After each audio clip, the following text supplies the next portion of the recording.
반갑습니다. 자, 이제 본격적으로 미국 증시가 3분기 실적에 들어갑니다. 아무래도 실적에 따른 증시 방향성이 나타날 것 같은데요. 자, 오늘도 간략하게 차트 보면서 이야기 한번 드려보도록 하겠습니다.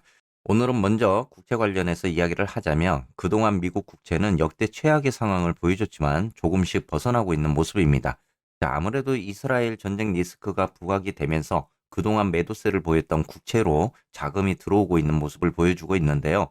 이러한 지정학적 리스크가 발생이 되면서 좀 더 안전 자산인 국채와 금 그리고 은 쪽으로 자금이 쏠리는 모습입니다. 자, 향후 미국 경제가 부드럽게 연착륙을 하고 올해보단 내년 말 연준의 금리 인하 기대와도 맞물려 있다라고 이렇게 생각이 드는데요. 자, 올해는 미국 예산 적자에 대한 우려를 먼저 잠재워야 될 것 같습니다. 자, 이러한 리스크가 먼저 제거가 되어야 미국 국채에 강력한 반등이 나올 수 있다. 이렇게도 생각해 볼 수 있을 것 같은데요. 5월 초부터 10월 초 사이에 10년 만기 국채 수익률이 3.3%에서 4.8%까지 상승을 하는 모습을 보였습니다. 자, 국채 수익률 증가의 약 절반이 어떻게 보면 9월 초 이후에 발생한 거다. 이렇게 볼 수가 있을 것 같은데요. 자, 지금 월가에서는 향후 미국이 경기 침체를 겪지 않을 거란 분석이 나오고 있습니다. 자, 이러한 경기 연착륙이 정말 된다면 미국 국채에도 도움이 될 것입니다. 하지만 아직 변수는 있습니다. 자, 연준이 다시 한번 금리 인상을 단행할 경우 이 투자자는 한 번 더 국채 수익률 상승을 볼 수도 있는 구간입니다. 자, 미국 경제가 앞으로 몇 달 동안 이 경기 침체에 들어갈 경우 10년 만기 국채도 더 상승할 수 있는 요인이 될 수가 있겠죠. 이러한 상황이 발생이 된다면 S&P 500이 지난 고점인 4,600선을 돌파하지 못할 수도 있는 상황이 될 것 같습니다. 지난주 영상에서도 여러분들께 S&P 500이 강세 시장으로 진입하기 위한 과정 그리고 기술적 분석을 드린 적이 있습니다. 자, 지금까지는 하락 파동적인 구간을 그리면서 지금 상승을 하고 있는 모습을 보여주고 있는데, 자, 지난달 FOMC 회의 이후에 발생했던 이 갭 구간을 메꿔주면서 4,400선을 돌파하는 모습이 나와야 좀 더 시장이 강세 시장으로 들어갈 수 있다라고 이야기를 드리고 있습니다. 자, 지금 현재 4,370선에서 머무르고 있는 S&P 500인데요. 아무래도 3분기 실적이 본격적으로 시작이 되면서 이 변동성에 대한 부분들이 일어날 수 있는 부분입니다. 어찌 되었건 간에 S&P 500이 좀 더 강세적인 그런 단계를 거치기 위해서는 이러한 과정들이 필요하다. 투자 심리적으로는 강세 시장으로 진입할 수 있는 그런 과정이 될 수 있다. 이렇게 이야기를 드려야 될 것 같습니다. 하지만 올라가면서도 지금 고점 대비해서 내려오는 이 추세 라인에 또 저항을 맞을 수도 있는 구간이 있기는 있지만 그래도 우리가 투자 심리적으로 봤을 때는 이 구간들을 어느 정도 메꾸면서 올라가는 그리고 돌파적인 이러한 모습들이 한 번 더 나와줘야 시장에는 좀 더 긍정적인 그런 투자 심리가 들어올 것 같습니다. 하지만은 이러한 상황 속에서 채권에 투자를 하는 투자자들이 늘어나고 있습니다. 자, 지금까지 국채 투자를 하면서 이 큰 손실을 보여왔던 국채인데 이러한 상황 속에서도 불구하고 최신 데이터에 따르면 기관 그리고 개인 투자자들이 9월 시장에서 20년 국채 ETF인 TLT에 9억 2천만 달러 이상 매수를 하는 모습을 보였습니다. 자, 어떻게 보면은 연중 가장 많은 월별 유입액이 들어오고 있는 모습인데요.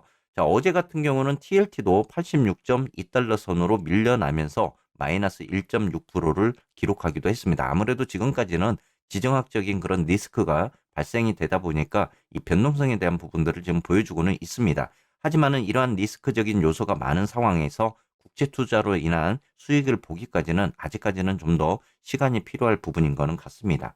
자, 여러분들이 지금 가장 많이 투자하고 있는 TMF입니다. 어떻게 보면은 좀 긍정적인 그런 추세 라인을 지금 만들어주고 있다라고도 볼 수는 있을 것 같습니다. 지금까지 하방 쪽으로 내려오는 모습을 보이면서 이 저점인 4.1달러 구간을 찍고 한 번 더 지금 4.4달러에 머물러 있는 모습입니다.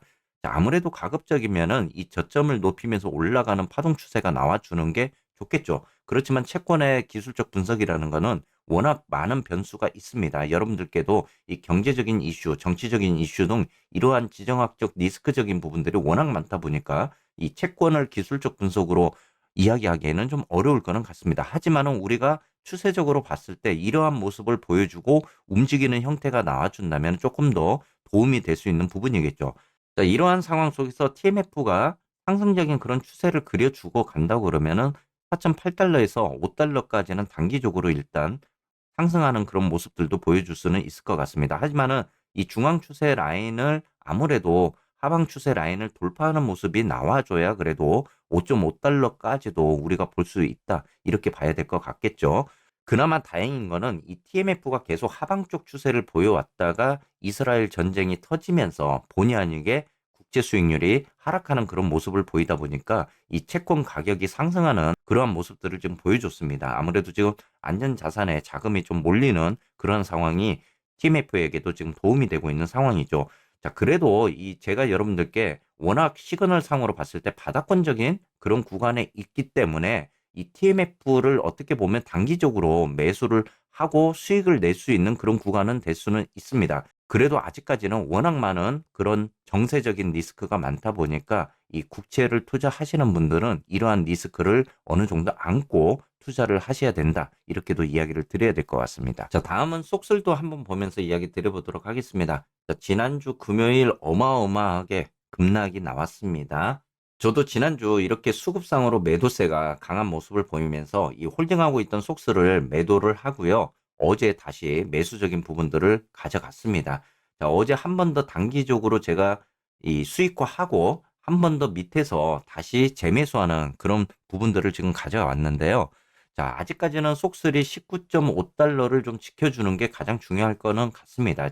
지금 아무래도 19.5달러 구간에서 이 하방 쪽으로 내려가는 부분들을 어느 정도 지지해주고 있는 모습이기는 합니다. 아무래도 19.5달러가 또 이탈이 된다면 이 19달러 선까지도 우리가 내려놓고 봐야 되는 부분이에요. 그리고 지금까지는 이렇게 변동성에 대한 부분들이 워낙 커지고 있는 시장이니까 여러분들이 몰빵적인 투자를 꼭 하시면 안 될 것 같습니다. 어느 정도 분할 매수에 대한 부분들을 생각하시면서 접근을 하셔야 될 구간인 거는 같습니다. 자, 지금 어제도 19.8달러, 뭐 장중한 때 20달러까지 찍기도 했는데요. 아무래도 지금 20달러가 이 넥라인 구간의 저항으로 자리를 잡고 있는 구간입니다. 20달러를 좀 돌파하면서 올라가더라도 여러분들께 제가 21달러부터 24달러 구간이 또 무덤적인 그런 자리다. 그만큼 매물대가 강하게 형성되어 있는 구간이기도 합니다. 다만 염려스러운 거는 속설이 이 하향 추세적인 이탈을 하지 않는 범위를 만들어 주는 게 좋을 것 같죠. 그래야만이 좀 더 속설이 이 안에서의 움직임을 보이다가 이 상승 쪽으로 움직이는 그런 형태도 나올 것 같습니다. 아무래도 이러한 움직이면 이 본격적으로 시작하는 3분기 실적에 달려 있다. 이렇게도 여러분들이 보셔야 될 것 같습니다. 자, 지금으로서 시그널을 보더라도 아직까지 속설이 방향성에 대한 부분들을 좀 보여주고 있는 부분은 아닙니다. 그렇기 때문에 아직은 행보적인 그런 시그널을 만들고 있기 때문에 언제든지 이 구간 내에서 상승과 하락을 보일 수 있는 그런 구간이기도 합니다. 좀 여러분들이 분할 매수적인 부분을 꼭 생각하시면서 접근을 하시는 게 좋을 것 같습니다. 자, 다음은 TQ입니다. 자, TQ도 어제 38.6달러 3.3% 상승을 하는 모습을 보였는데, 자, TQ 같은 경우도 역시 보시면은 지금 39달러 구간부터가 이 저항대에 잡히는 구간입니다. 지금 보더라도 넥라인이 39.8달러 정도가 지금 형성이 되어 있는데 이 구간을 돌파하는 모습이 나와야 되겠죠. 그래도 추세상으로 봤을 때 여러분들께 제가 속술보다는 TQ가 조금 더 안정적인 그런 추세를 만들 수 있다라고 이야기를 드리고 있습니다. 아무래도 이제 TQ는 이번에 발표하는 넷플릭스 그리고 테슬라 등 이 기술주 실적에 따른 움직임을 보여줄 가능성이 있겠죠. 자, 시그널적인 부분을 보더라도 살짝 상방 쪽으로 시그널이 머리를 들고 있는 모습이기는 합니다. 하지만은 이격을 넓히면서 올라가는 그런 업DI 시그널이 아직은 아니기 때문에 이 구간에 저항적인 구간을 돌파하는 모습이 나와줘야 될 것 같습니다. 아무래도 실적에 따라서 이 구간을 돌파할 수 있느냐에 대한 여부도 결정이 될 것 같아요. 그래서 여러분들이 이제 넷플릭스 그리고 테슬라의 실적적인 부분들도 이번 주 여러분들이 관심 있게 보셔야 될 부분인 거는 같습니다. 자, 다음은 테슬라입니다. 그동안에 테슬라가 실적을 발표할 때마다 확률적으로 하락을 했습니다. 실적이 좋게 나오더라도 그만큼 차익 실현에 대한 매물들이 나왔던 만큼 과연 이번 실적 발표 이후에도 증시가 하락적인 구간으로 다시 돌아갈 수 있을지에 대한 부분도 우리가 생각을 해봐야 될 것 같습니다. 왜 항상 테슬라가 실적 발표하고 나서 이렇게 차익 실현에 대한 단타적 물량이 나오는지는 좀 의아한 생각도 드는데요. 어찌 되었건 지금까지 확률적으로는 이렇게 실적 발표 이후에 항상 매물이 좀 쏟아지는 그런 모습이 나왔다. 이 부분은 여러분들이 조금 염두하면서 생각을 해보시면 좋을 것 같습니다. 자, 어제 253.9달러 거의 하락적인 구간에서 변동성을 보이다가 1.1% 상승하는 모습을 보였는데요. 어제 짜방분들에게는 제가 실시간적으로 이 지지 구간 그리고 반등적인 구간을 이야기를 드렸습니다. 다행히 247.5달러를 여러분들께 이야기를 드렸는데 1차적인 구간에서 247.5달러를 찍고 반등적인 그런 모습이 나왔죠. 자, 아직까지는 밑에 하방 쪽으로 봤을 때는 242.5달러까지의 이 반등적인 자리도 있습니다. 그래도 여러분들께 247.5달러에 대한 부분들을 이야기를 드렸고 두 번째 지지 구간 그리고 세 번째 지지 구간까지 분석을 드리면서 이 구간에서 매수적인 포지션을 한번 생각을 해보시라고도 이야기를 드렸습니다. 자, 어찌되었건 이제 테슬라 실적이 내일 발표가 됩니다. 또 여기에 따라서 증시의 움직임이 나올 가능성은 있는데 그동안에는 어느 정도 하방 쪽으로 내려오는 시그널을 보였지만 지금 현재 구간에서는 횡보적인 그런 시그널의 모습을 보여주고 있습니다. 내일 실적에 따라서 방향성에 대한 부분이 나오지 않을까 이렇게 생각이 들고 있습니다. 아무래도 지금 테슬라의 실적을 좀 기다리시는 분들이 많으실 건데 일단 테슬라가 시장 점유율이 굉장히 많이 좀 떨어졌죠. 자, 그동안에 테슬라가 가격 인하를 통해서 어느 정도 판매량은 좀 높여지는 그런 상황을 보였지만은 과거 데이터 대비해서는 이 시장 점유율이 크게 나빠지고 있는 상황입니다. 자, 이제 본격적으로 3분기 실적에 들어가는 미국 증시가 될 것 같습니다. 또 한 번 미국 증시가 이 방향성을 보일 수 있는 실적 장세에 돌입을 하고 있는 상황입니다. 자, 여러분들 오늘 시장도 대응 잘 하시고요. 또 좋은 하루 보내시기를 바라겠습니다.